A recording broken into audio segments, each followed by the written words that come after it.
right. Well, I am so excited to be meeting and chatting with Jenna Kellner today, who is a marketing leader who really embodies a tremendous amount of experience in marketing and in the world of startups. And I know that this is such a hot topic for so many of the stakeholders who we speak with.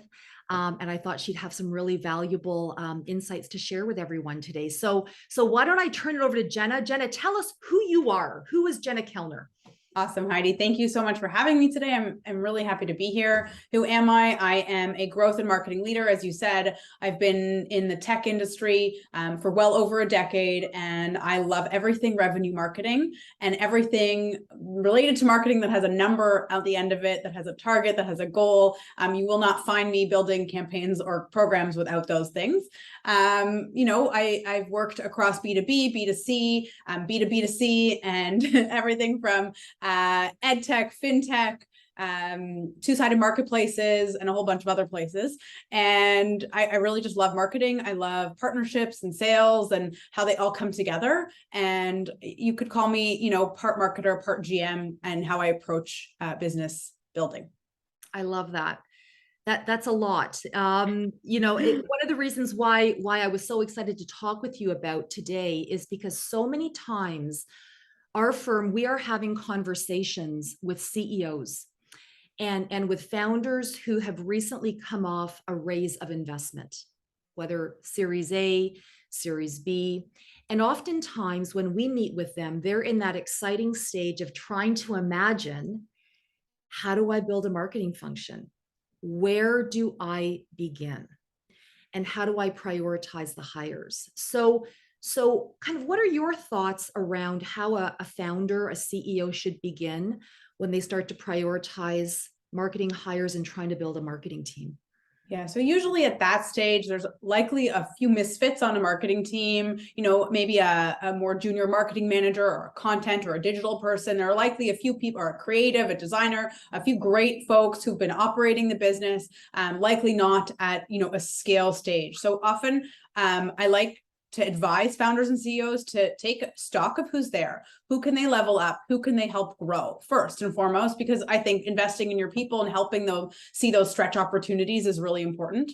And then aside from that, I think a mistake that's often made is then going for too senior or too formal of a hire at that stage.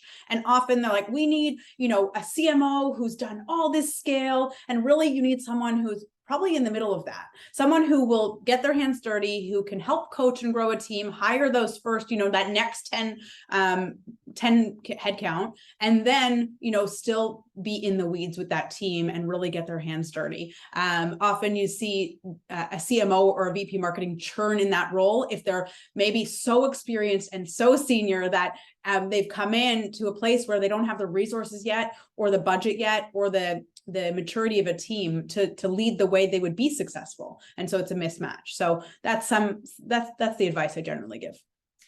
You know what, that really resonates, because we've seen that as well many times when we've met with a client they've started meeting with people, and they tend to recognize that, wow, someone who's very senior may not be ready for what a startup actually involves, and how hands-on you have to be, and how tactical and practical, right? You have to also think in addition to the strategy. Yeah, and those folks are amazing, but it's just a mismatch of pedigree at that stage of company. Yeah, and I'm curious, just because we've been hearing so much about content marketing these days, how does content marketing typically fit into hiring priorities for an early stage company?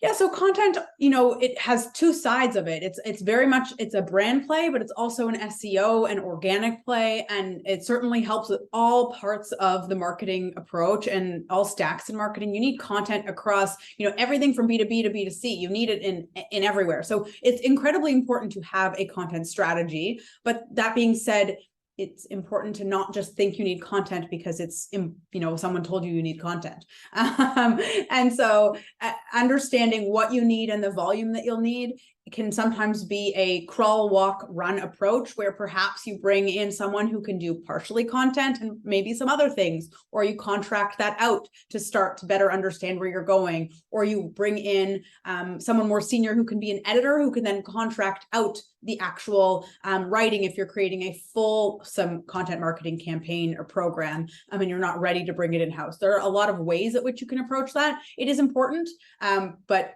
as with every answer in marketing, it depends on what is going to help you accelerate short-term and long-term, and if that's part of that plan. And so I would bring in probably a leader to help you decide that, or an agency or an advisor.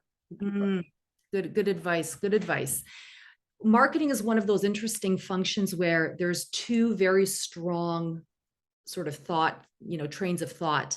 One is hiring subject matter experts versus hiring generalized marketing talent. The question is always, does a fintech company need to hire a fintech marketing company, marketer? Does a D2C fitness company need to hire someone with past experience doing fitness marketing versus just maybe marketing in other consumer experience brands? What are your thoughts on the whole SME versus just really strong marketing talent? I've always been in the camp of just really strong talent, because you can make this debate across any executive role, right? A CEO often, like it's a shakeup when you bring in a CEO from an entirely new industry, but they approach things in a different way. And the whole point is, in marketing, if you have people around that marketer that know the business and know the space and can advise, I think you really need to just over-index for a humble person who can recognize where their weaknesses are or where their gaps are, and they can leverage the team for that. So approaching that hire with more of a personality, understanding, and making sure that leader can really dig into where they don't know things and, approach it to lean on that team. That being said, there are regulated industries and things where, that experience might be beneficial. However, you also see folks really sometimes stumble on strategy if they think they can follow the same playbook they did at the previous company, and then it doesn't work again. And then they're lost because they think, oh, this is what should work. Why isn't it working? They don't really think about outside the box, and they just want to, plug and play the same strategy, and the same strategy never works. You have to tweak it no matter what you're doing. So sometimes someone who's from a different industry, I think, can be more creative and resourceful. Last question. What advice do you have for founders and CEOs who are on a journey to building a tech company and all of the decisions that they need to make in building that marketing organization? Work with your marketing leader as a team and as a partner, and approach that relationship and that strategy from a place of, everyone has the same goal. And everyone around that table really wants to see that end goal. So often you'll see folks complain, oh, my CEO doesn't get marketing, or she thinks she's a marketer.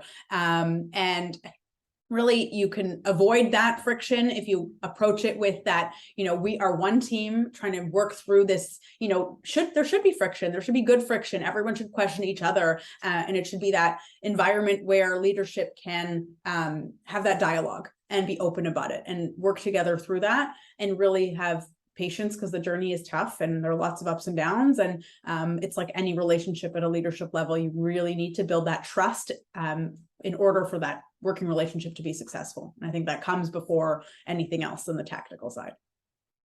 Jenna, thank you. Thank you for the Thanks, conversation Heidi. today. Thank you so much. And we're going to include Jenna's LinkedIn link here if you want to check in with her and talk more about marketing one-on-one with her.